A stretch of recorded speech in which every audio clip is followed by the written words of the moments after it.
నేను doctor Harika Surapaneni, director doctor Harika ENT care hospitals, Hyderabad.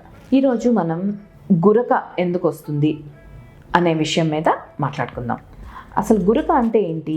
ఎప్పుడైతే నిద్రలో మన గాలిగొట్టం పై భాగంలో ఉన్న స్ట్రక్చర్స్ బాగా వైబ్రేట్ అవుతాయో అప్పుడు ఈ గురక అనేది వినిపిస్తూ ఉంటుంది. అయితే ఇది అందరిలో చూడం. కొంతమందిలో ఆల్రెడీ ఈ గాలిగొట్టంలో ఎప్పుడైతే అబ్స్ట్రక్షన్ ఉంటుందో అప్పుడు మళ్ళీ ఈ నారోడ్ స్పేస్ నుంచి ఎప్పుడైతే గాలి వెళ్తూ ఉంటుందో అప్పుడు గురక అనేది చూస్తూ ఉంటాం. ఈ గురకకి కారణాలు ఏమవుతాయి?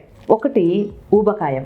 ఒబేసిటీ చాలా కామన్ రీజన్. అది కూడా మగవారిలో ఎక్కువగా చూస్తూ ఉంటాం. ఇదే కాకుండా వయసు పెరిగే వాళ్ళల్లో, ఎప్పుడైతే వయసు పైబడ్డ వాళ్ళల్లో ఈ గాలిగొట్టం పై భాగంలో ఉన్న స్ట్రక్చర్స్ బాగా రిలాక్స్ అయిపోయి గాలిగొట్టంలో పడిపోవడం వల్ల, కొలాప్స్ అవ్వడం వల్ల ఈ గురక అనేది మనం కామన్గా వయసు పెరిగిన వాళ్ళలో కూడా చూస్తూ ఉంటాం. అదేవిధంగా వెళ్ళకిలా పడుకున్నప్పుడు కానివ్వండి, అంటే సైడ్కి పడుకోకుండా స్ట్రైట్గా పడుకున్న వాళ్ళల్లో, ఆర్ ఎక్కువ ఆల్కహాల్ ఆర్ స్మోకింగ్ ఎక్కువ చేసే వాళ్ళల్లో కూడా మనం ఈ గురక అనేది చూస్తూ ఉంటాం. ఇవే కాకుండా కొంతమందిలో అలర్జీస్ ఉండడం వల్ల కానివ్వండి, ముక్కు దూలం వంకర, ముక్కులో పాలిప్స్ ఉండటం, ముక్కులో కండలు పెరగటం, వీటన్నిటి మూలంగా కూడా మనం గురక చూస్తూ ఉంటాం. కొంతమందిలో ఈ ముక్కులోనే కాకుండా గొంతులో బాగా పెద్ద టాన్సిల్స్ పెరిగిపోవడం వలన, ముక్కు వెనకాల ఎడినాయిడ్స్ అనే స్ట్రక్చర్స్ పెరిగిపోవడం వలన కూడా మనం గురక చూస్తూ ఉంటాం. అయితే ఈ గురక మనం ఎప్పుడు సీరియస్గా తీసుకోవాల్సి ఉంటుంది. కొంతమందిలో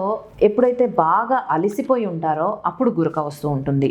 ఆర్ ఎప్పుడన్నా ఆల్కహాల్ తీసుకున్నప్పుడు అప్పుడు ఎప్పుడైనా ఒకసారి వస్తూ ఉంటే కనుక అది సీరియస్గా తీసుకోవాల్సిన అవసరం లేదు. బట్ ఎప్పుడైతే ఎవ్రీ డే గురక ఉంటుందో, ప్రతిరోజు గురక పెడుతూ ఉంటారో వీళ్ళల్లో, ప్లస్ గురక చాలా పెద్దగా వస్తూ ఉంటుందో, అంటే ఈ రూమ్లో పడుకున్న వాళ్ళకి బయట వరకు వినిపించడం, పక్క రూమ్ వరకు వినిపించడం, ఇల్లంతా వినిపించడం, ఇంత పెద్దగా గురక ఎప్పుడైతే పెడుతూ ఉంటారో వీళ్ళల్లో కూడా మనం ఇది సీరియస్గా తీసుకోవాల్సి ఉంటుంది. ఇవే కాకుండా కొంతమందికి రాత్రిపూట సడన్గా గురక పెడుతూ మధ్యలో సడన్గా బ్రీతింగ్ ఆగిపోతుంది. మోర్ దాన్ 10 seconds ఎప్పుడైతే బ్రీతింగ్ ఆగిపోతుందో దీన్ని యాప్నియా అని అంటాం. ఎప్పుడైతే ఈ యాప్నిక్ స్పెల్స్ మనం చూస్తామో అప్పుడు కూడా ఈ గురకని కొంచెం మనం సీరియస్గా తీసుకోవాల్సి ఉంటుంది. ఇలా ఎప్పుడైతే ఈ యాప్నిక్ స్పెల్స్ వస్తాయో ఫ్రీక్వెంట్గా వాళ్ళకి మెలకు వస్తూ ఉంటుంది. నైట్ టైం నిద్రపోతారు, మళ్ళీ కాసేపటికి మళ్ళీ యాప్నిక్ స్పెల్ వస్తుంది, మళ్ళీ మెలకు వస్తుంది.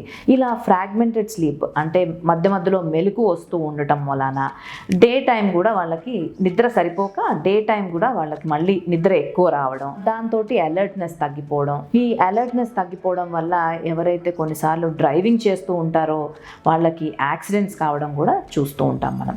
సో ఇలాంటి సిచ్యువేషన్స్లో మనం ఈ గురకని అబ్స్ట్రక్టివ్ స్లీప్ యాప్నియా అని అంటాం. అండ్ ఈ సిచ్యువేషన్ మనం సీరియస్గా తీసుకోవాల్సిన అవసరం ఎంతైనా ఉంది.